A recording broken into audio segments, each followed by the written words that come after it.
Let's talk about BYU basketball. They are going to be in action tonight. It is a 9 p.m. tip at the Marriott Center, and that is very, very late on a school night. And yours truly, as many of you know, produces a morning radio show, DJ and PK, on the KSL Sports Zone every single morning. And I'm not going to lie, I am very reticent to ever miss a home game. But I'm telling you guys, just with how the timing is going to work out, yours truly is probably not going to be at the Marriott Center tonight. I'm probably watching it from home just because it's so late. By the time I were to get home, we're talking midnight. My alarm goes off at 4 a.m. I'm not here to complain. I'm just saying it's a very late night, and I don't think I'm the only one in that boat debating on if you're going to go down to Provo for this game. But looking at it on its head, this is an opportunity for BYU to cap the easiest 4-game stretch of their Big 12 slate, and they are only playing 18 Big 12 games. So you're now almost about a quarter of the way. I know that with 18, you're not quite there, but you're almost a quarter away through the schedule, and you would like to run this to 4-0. But TCU, they're a dangerous team. They're the best of these 4 that BYU has faced so far, obviously starting off with Kansas State, home to Arizona State, at Utah, now home to TCU. And obviously looming on the horizon is BYU's first true ranked versus ranked matchup in Big 12 play, that being Texas Tech on Saturday in Lubbock. So BYU obviously has to keep their eye on things at hand, and that's that game tonight as they take on TCU. And this is going to be a game that TCU may throw what BYU kind of did a year ago at BYU, and we're going to see how BYU responds to it. And what I mean by that is, remember, I talked all the time last year, for those of you who can remember all the way back, and I don't blame you if you can. I do almost 300 episodes a year. But we talked during the basketball season last year that I kept thinking, you know what? At some point, Kevin Young's going to cut down this rotation. It's good. The 10, 11, 12-man rotation he's running, it won't work. And he's an NBA guy, and NBA coaches usually like to have a 7, 8, maybe 9 at the most man rotation. Well, it never happened. And BYU, to their everlasting credit, understood that the 11, 12 men that they could throw on the court came in waves of people and proved to be a big part of BYU's success, ultimately ending in a Sweet 16 berth in the NCAA tournament. So I think that what we have seen is BYU can do this in terms of if they have the right guys, they'll throw people at them.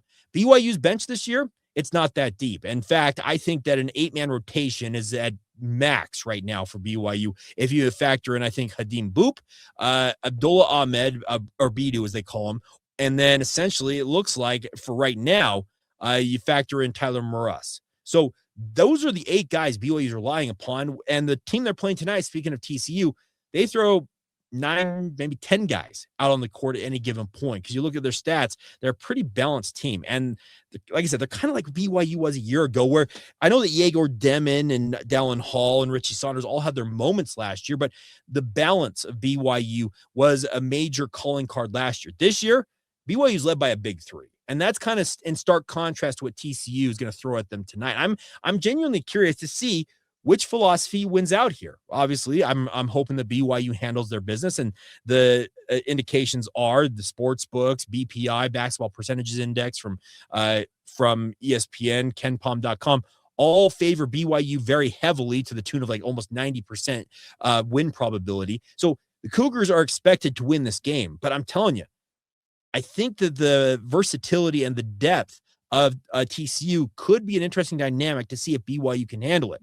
They have 2 guys in the front court who are absolute bruisers. And David Punch, that's a great name for a guy that's his size. He's at 6'7", 250-pound forward, kind of old school tight end, like mold power forward type guy. And then Xavier Edmonds, 6'8", and about the same size, like 245, 250 pounds. They are a tough combo on the interior because they've got not necessarily elite height in terms of the length, but they've got size and they got mass. And how's BYU deal with that? Because typically BYU starts just Keba Keita, and they kind of have a 4 out, 1 in alignment on their lineup. But having 2 bully ball type guys on the interior, how are they going to combat that? Do you put a guy like Kennard Davis Jr. out there and expect that despite him being undersized, can he hold up against these guys? Or do you throw a Khadim Mboup out there and say, okay, you've got to be able to take and absorb some of this? That'll be an interesting dynamic here. And obviously there's a local connection as well with TCU. Tanner Toolson, who once upon a time was a BYU Cougar, then transferred to UVU and is now playing for the TCU Horned Frogs. Well, he obviously will want to come back to the program he once called home, and his dad, and he's got cousins and brothers who have all been associated with BYU basketball for years. He wants nothing more to make a homecoming and shine against his former team. He's kind of been relegated to a little bit of a bench role. I think, about 7 points per game on the year. So he's not been the star, I think, that maybe he hoped he would be at TCU, but he's part, like I said, that kind of balanced rotation that TCU is going to throw at BYU in this game. And I'm interested to see how this ultimately goes, because I don't think TCU is imminently in terms of like a beast in terms of you can't contain them, but they're very capable of beating you up. And that's going to be the dynamic of play here is, can BYU's big three, AJ Dybantsa, Richie Saunders, Rob Wright, can they lead the way for BYU as they've done all season long and prevail in the end over, I said, the balance that TCU, the waves, I should say, that TCU might be able to throw on the court against the Cougars. So I'm interested in Jamie Dixon, by the way. He's one of those coaches who's been around the game forever, spent years at Pitt, obviously, as a TCU alum. So when he left the Panthers, going home to coach TCU was pretty natural. And he's done some very, very nice things. And this is a TCU team that I think in time could end up being an NCAA tournament team. And if you look at the projections right now, only 7 Big 12 teams are slated currently in the bracketology to make the NCAA tournament. But TCU, I think they've got that capability in them, and they'll want nothing more than to be able to knock off that would be a top 15 team now in BYU, who's ranked number 11, to bolster their resume. So take care of business if you're BYU. And like I said, the kind of the dynamic of these two forces equal going at one another. I'm just genuinely curious to see how they kind of counter one another in a game of this magnitude. We'll also see how the body clock factors into this, because this is going to be a 10 p.m. Body clock game for TCU, because they're on Central Time typically. 9 o'clock's late for BYU in and of itself, and it's late for guys like me who do morning radio for their day job, and I think for a number of you who would like to take your kids out to the game. So don't be surprised if they're a little, maybe a little, I'm trying to say, a few more extra empty seats at the Marriott Center tonight than you otherwise might have expected for Big 12 play. But this is not the only 9 o'clock game BYU is going to have on the docket. There's actually a handful more of them and at home too. So it's not ideal. Like I said, it's a weeknight, and I get you're going to keep your kid up till 11, midnight, 1 a.m. I'm not.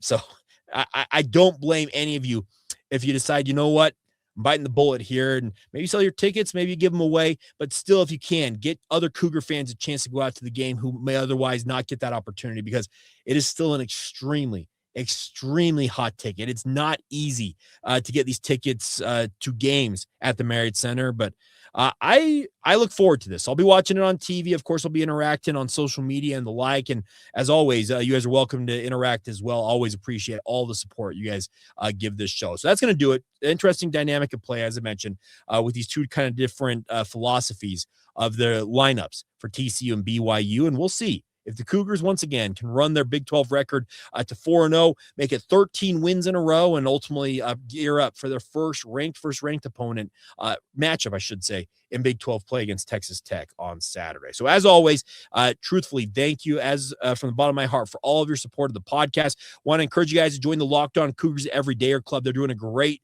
job in terms of providing extra content that we've got for you guys. Get access to a members-only Discord. If you want to join that, you can either join at the $5 tier or the $15 tier, and they also have different perks at each tier. But check it out. It's lockedoncougars.supercast.com, or click the link in the show notes below. That's lockedoncougars.supercast.com. But as always, thank you for making Locked On Cougars your first listen of the day. Make your second listen of the day our friends over at Locked On Big 12 or Locked On College Football. I'll give you a choice on either one. And as always, come back tomorrow and be an everydayer right here on the Locked On Cougars podcast.